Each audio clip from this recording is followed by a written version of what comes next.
Hello student, के class में आपका स्वागत है। के क्लास कुछ दिनों से इसमें वीडियो नहीं अपलोड हो पाई और उसका कारण यही रहा, मैं आउट ऑफ स्टेशन रहा। और आज से इसमें अनसॉल्व चालू हो रहे हैं। परीक्षा की डेट भी आ गई, 24 तारीख से आपके एग्जाम हैं यूपी बोर्ड के, और 1 मार्च को हाई स्कूल का मैथ का पेपर है। तो इसी उद्देश्य को पूर्ण करने के लिए हम लोग आज एक अनसॉल्व स्टार्ट कर रहे हैं। तो अनसॉल्व में ऐसे टाइप से स्टार्ट होना है कि क्लास 10th का unsolved set number 1 2024 822 IA code number है इसका, और खंड आ हम लोग सॉल्व कर रहे हैं। तो बहुविकल्पी प्रश्न सॉल्व करना है। तो इसमें जिसने तैयारी कर रखी है, थोड़ा थोड़ा सबको पता है, तो वो अनसॉल्व करेंगे। काफी कोर्स हो गया होगा, तो इसमें हम अनसॉल्व करा रहे हैं। अगर जिसका कुछ छूट गया हो तो वो अलग से मैसेज करके वो चैप्टर पढ़ सकता है। इसके बाद हम लोग एक प्रश्न सामने अनसॉल्व में पहला प्रश्न है और अनसॉल्व आप कोई भी ले लीजिए। अनसॉल्व जैसे मेरे पास अनसॉल्व ये है, अरिहंत का अवतार का अनसॉल्व है। ये अगर आपके पास अनसॉल्व लेके बैठेंगे तो आप क्वेश्चन डायरेक्ट देख सकते हैं, ठीक है। इसी से हम लोग क्वेश्चन कर रहे हैं। तो इसी से हम देख के क्वेश्चन कर रहे हैं। पहला क्वेश्चन है, किसी वृत्त पर एक वहा बिंदु से खींची जाने वाली स्पर्श रेखाओं की अधिकतम संख्या होगी। तो बहुत अच्छा क्वेश्चन है। ऑब्जेक्टिव, कभी भी ऑब्जेक्टिव क्वेश्चन आए, एक हमारे पास सर्कल होगा, सर्कल के बाहर बिंदु कह रहा, सर्कल के बाहर बिंदु है, सेंटर सर्कल का ये होगा। तो इससे कितनी स्पर्श रेखाएं खींची जा सकती? तो सर्कल के बाहर होगा तो इससे हमेशा बेटा 2 स्पर्श रेखाएं खींची जाती है।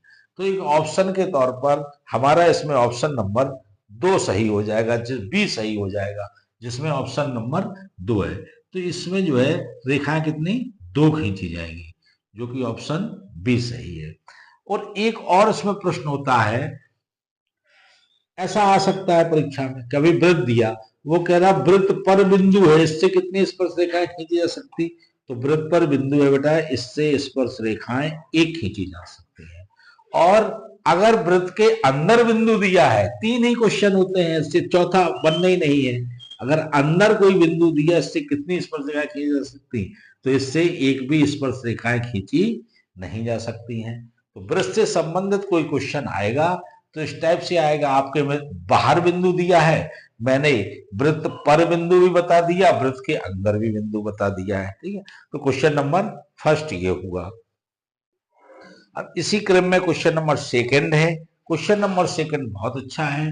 बिंदु के लिए कह दिया सवाल में उसने, कह रहा बिंदु 7,3, बिंदु 7,3 की बाई अक्ष से दूरी होगी। बाई अक्ष से दूरी की, बाई अक्ष से दूरी,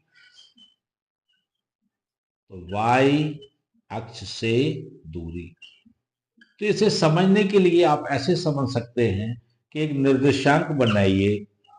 बिंदु 7,3 है, कहीं पे भी एक्स अक्ष पर ये 7 हो गया, यहां पॉइंट तक, वाई अक्ष पर ये 3 हो गया, यहां पॉइंट तक। इन दोनों का लंब डालिए, जहां ये दोनों पॉइंट मिलेंगे वहीं इसके कोऑर्डिनेट हो गए 7,3। तो आप देख लीजिए, इसको हम लोग एक्स वाई अक्ष बोलते हैं और ये हमारा एक्स अक्ष हो गया, ये ऑरिजिन हो गया, मूल बिंदु हो गया। तो कह रहा बाई अक्ष से दूर बताओ, तो बाई अक्ष यही तो हो गया, इससे कितना दूर हो गया? 7 मात्रक दूर हो गया। तो इसका मतलब इसका ऑप्शन कौन सा सही हो जाएगा? 7 सही हो जाएगा। तो हमेशा बाई अक्ष से दूरी ऑप्शन सी इक्वल 7 इसका आंसर होगा। इस टाइप से करना है। तो एक तो इस तरीके से कर लेंगे। एक तरीका ये होगा बेटा, कभी भी बिंदु 7,3 की बाई अक्ष के लिए पूछे तो एक्स का उत्तर रखिए, अगर एक्स अक्ष की दूरी पूछे तो बाई का उत्तर रखिए। बस इतना सा करना है आपको। P sin theta is equal Q cos theta, Q cos theta. तो आपसे वैल्यू फाइंड करा रहा है कोसेक थीटा। तो ये सवाल एकदम ऐसा दे दिया कि स्टूडेंट उसको आईक्यू लेवल अपना लगाएगा तब वो सॉल्व कर पाएगा। तो इस क्वेश्चन को करने के लिए आप ऐसे लिख लो पहले इसको, sine theta upon cos theta. तो sine theta upon cos theta बनाओगे तो यहां बनाना पड़ेगा Q upon P, cross multiply करोगे यही लिखा है। साइन अपॉन कॉस क्या होता है, टेन, टेन बना लो, क्यू अपॉन पी, ये टेन आ गया। अब ऑब्जेक्टिव क्वेश्चन है तो मेथड आपको बहुत लगाना नहीं है, तो tan theta Q upon P है तो इसका एक फिगर बना लो, राइट एंगल ट्रायंगल वाला, नाम दे दो ए बी सी। तो टेन थीटा हमें पता ही है कि हम लोग लगाते हैं परपेंडिकुलर अपॉन बेस, मतलब लंब बटे आधार, तो आधार पी हो गया। पाइथागोरस थ्योरम से ये निकलेगी तो दोनों का स्क्वायर हो जाएगा, वही पाइथागोरस में होती है, रूट में आ जाएगा। तो ये हमारी सारी वैल्यू निकल गई। अब हमें निकालना क्या, कोसेक निकालना है। तो कोसेक थीटा का जो फार्मूला है, कोसेक का होता है साइन का लंब बटे कर्ण, तो कर्ण बटे लंब, कर्ण बटे लंब हो जाएगा कोसेक। तो ये सरलतम तरीके से निकल आया। तो इसका ऑप्शन नंबर ए सही होगा, इसका कोसेक का ऑप्शन नंबर कौन सा, ए सही होगा। क्वेश्चन नंबर 4 में जो दिया है उसमें जो है टेन 1 डिग्री दिया, टेन 1 डिग्री, टेन 2 डिग्री इस टाइप से दिया है, ten 1 degree, ten 2 degree, ten 3 degree, ऐसे एंड सॉन तक दिया है, टेन 88,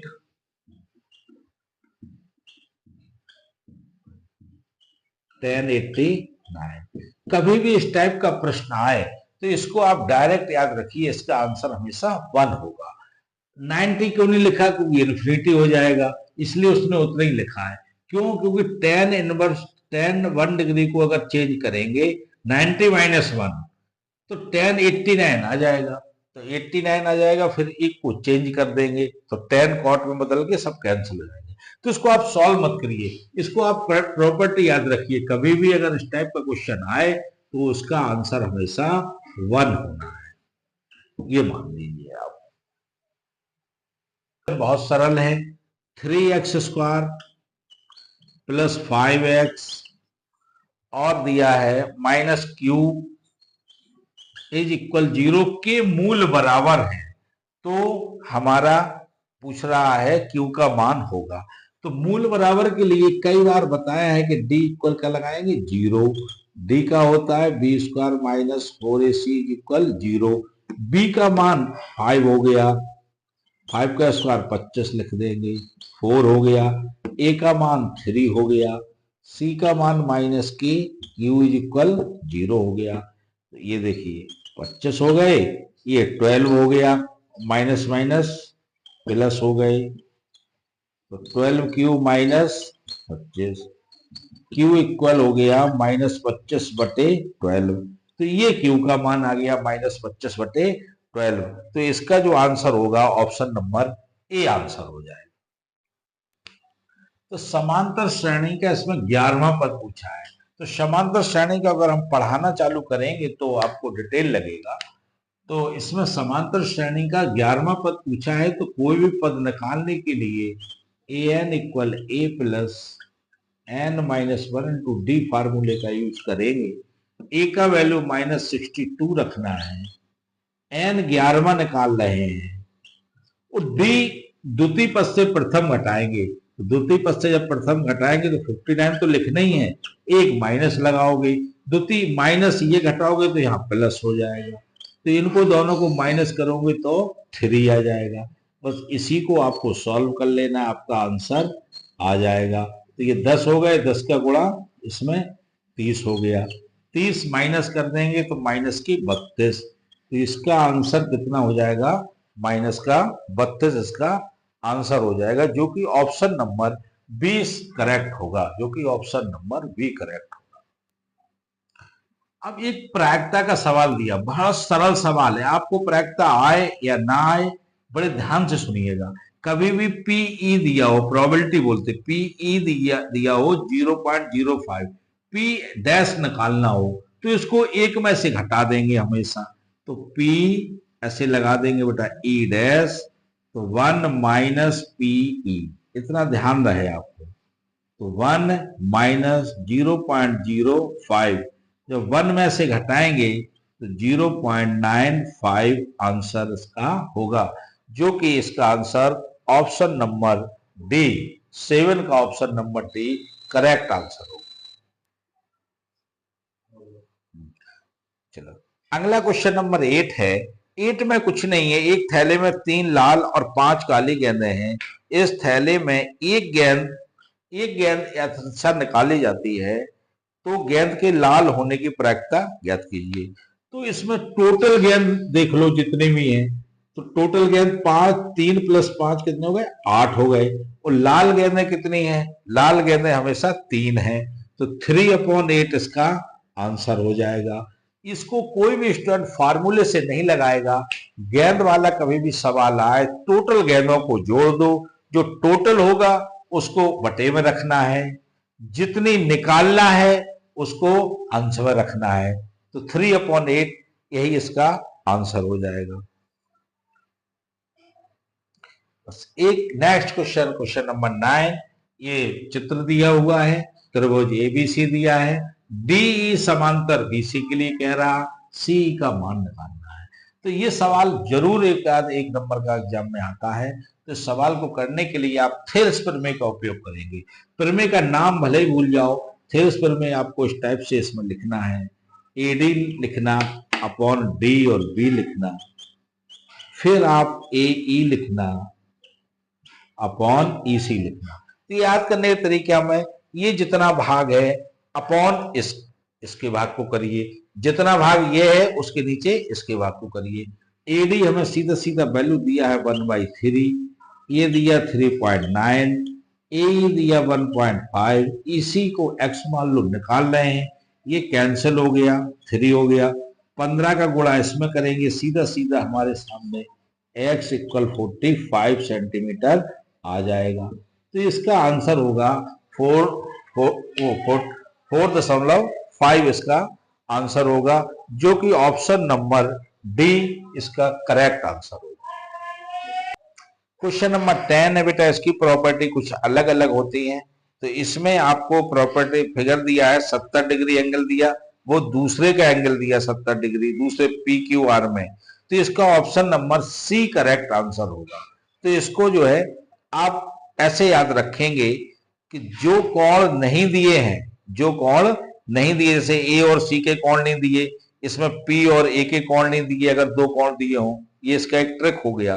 तो आप इसको हमेशा याद रखिए कि ट्रायंगल एन एम और एल समरूप होगा ट्रायंगल PQR के, क्योंकि AC लाइन जो है, AC लाइन पे दोनों एंगल नहीं दिए हैं और ये दोनों सेम दिए, 70 डिग्री ये भी 70 डिग्री है, ठीक है।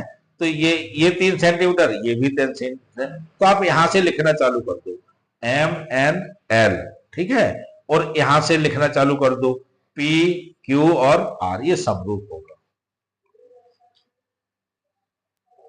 तो ये क्वेश्चन नंबर 10 तक ऑब्जेक्टिव हो गए आपके। पूरा वीडियो बनाएंगे, 20 तक क्वेश्चन लंबे जाएंगे, 10 क्वेश्चन इसको आपको कल इसमें वीडियो में पढ़ेंगे, तो पूरा एक 20 ऑब्जेक्टिव के क्वेश्चन हो जाएंगे। क्वेश्चन नंबर 10 आप ऑप्शन से याद रख लीजिए, फिर इसको अगले में डिटेल से इसको पढ़ाया जाएगा समरूप त्रिभुज को, ठीक है। और सभी लोग आप 1 मार्च के लिए तैयारी मैथ के पेपर के लिए बहुत अच्छे तरीके से करिएगा, ठीक है। सभी लोगों को बहुत बहुत धन्यवाद।